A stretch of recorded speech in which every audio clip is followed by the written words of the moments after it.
The hull was cracking and I had 40 minutes of air left in the crawl space when I heard something breathing behind the metal.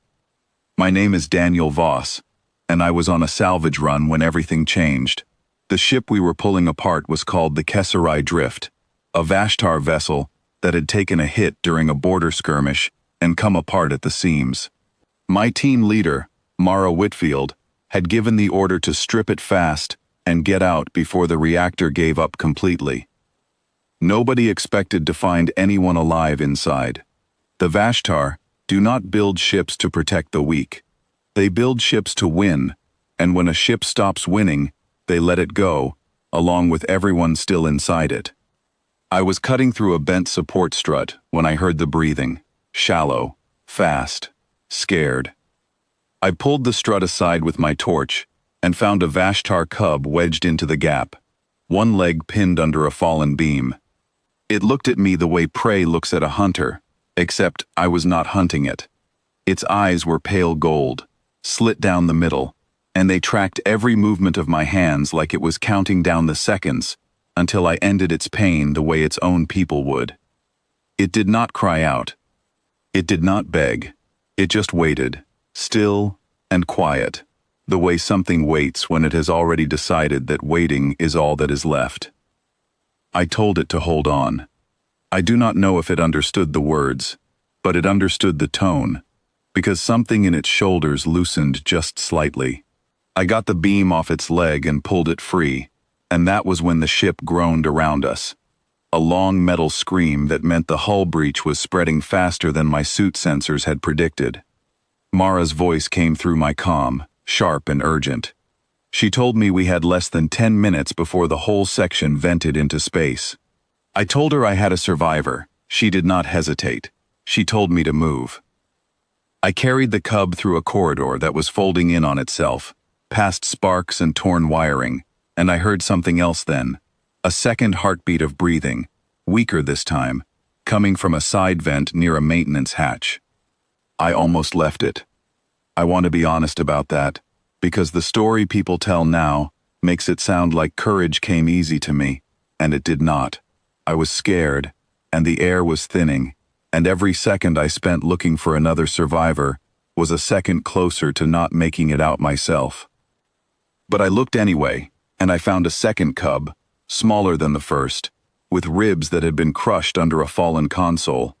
It was barely breathing.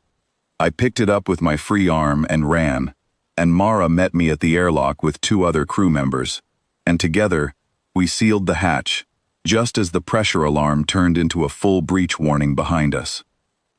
We made it back to our ship, the Halcyon, with less than a minute to spare.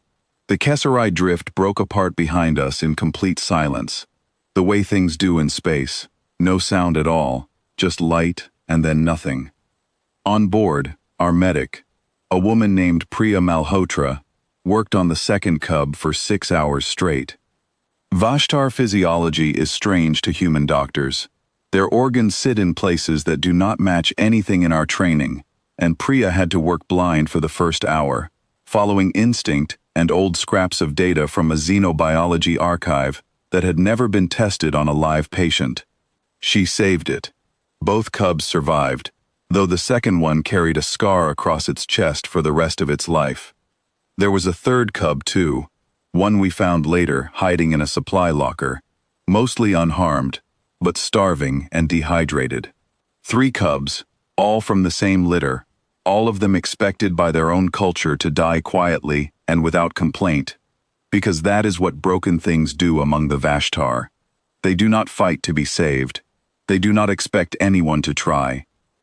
For the first few days, the cubs would not speak. They watched us instead, the way you watch something you cannot explain. Vashtar society runs on a simple rule, one that has kept them alive across a violent stretch of the galaxy for longer than human history has existed. A weak member of the group is a danger to everyone, because it slows the group down and attracts trouble. The kindest thing you can do for something broken, in their eyes, is to end its suffering fast and move on without looking back.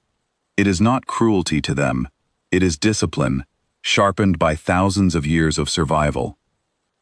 So when Priya sat by the injured cub's bed every night for a week, changing dressings and checking vitals long after her shift had ended, the cub did not understand what she was doing. Kindness without a purpose made no sense to it. Neither did patience. On the 7th day, the oldest cub finally spoke. Its voice came out rough, half growl, half words, but our translator caught enough. It asked me why I had gone back for the second cub, when leaving it would have been faster and safer. I told it the truth, that leaving felt worse than the risk of staying. It stared at me for a long moment, and then asked a question I still think about. It asked if all humans were this slow to give up on broken things, or if I was simply unusual among my own kind. I told it that most of us were the same. We do not leave people behind if there is any chance at all. It did not respond to that. It just looked down at its healing leg, like it belonged to someone else, someone it had not yet decided whether to become. Word about what happened on the Kesserai drift spread faster than I expected. I do not know exactly how. Maybe the cubs told their story once they were returned to their clan fleet.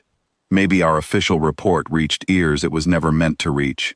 Space is smaller than people think, and stories travel through it the way light does, steady and impossible to stop once they start moving.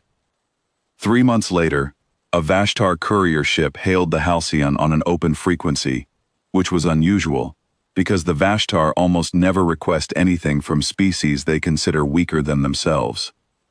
The captain on the other end, a woman named Issa Kren, asked for medical help for one of her crew members, a man with a spinal injury so severe that by every tradition her people followed, he should have already been given a quiet and honorable end. She said the words carefully, like she was still deciding whether she believed them herself.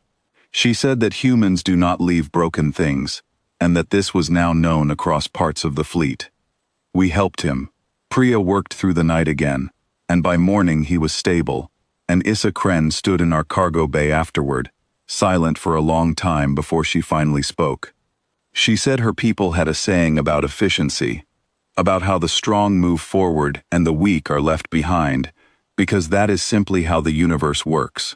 She said watching us work made her wonder if efficiency and mercy were not always the same thing, and if maybe her people had been choosing the easier answer instead of the better one. After that, the requests did not stop. They grew. Within the year, damaged Vashtar vessels that would have once triggered their own self-destruct protocols began broadcasting distress calls toward human relay stations instead. Wounded crews who once accepted quiet endings started asking for a chance, even a small one, even an uncertain one. Entire creches of orphaned cubs were sent out of Vashtar space, not toward their own sanctuary worlds where survival was still measured in cold numbers, but toward us, toward people who had somehow convinced an entire warrior culture that hope was worth trying, even when the odds looked impossible. Years later, I met the oldest cub again. She had grown into her full height by then, claws hardened, voice steady and clear. She was no longer afraid, no longer waiting quietly for an ending she once believed was certain. I asked her why her people had changed so much in such a short time, why an entire fleet built on discipline and hard choices had started sending their broken and dying to strangers instead of finishing things quickly the way they always had. She thought about the question for a long time before answering, because her people think slowly and carefully when something truly matters.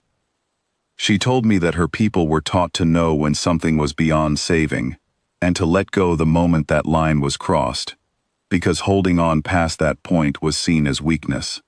But humans, she said, never seem to know exactly where that line is, and so we keep trying long after her people would have stopped, and sometimes, more often than her people ever expected, that trying works. She said her people did not fully understand hope the way we did, but they were learning it from us, one broken thing at a time. I did not have a perfect answer for her. I am not sure I need one. I only know that these days, the Halcyon rarely sits with an empty medical bay, and most of our missions are not simple salvage runs anymore.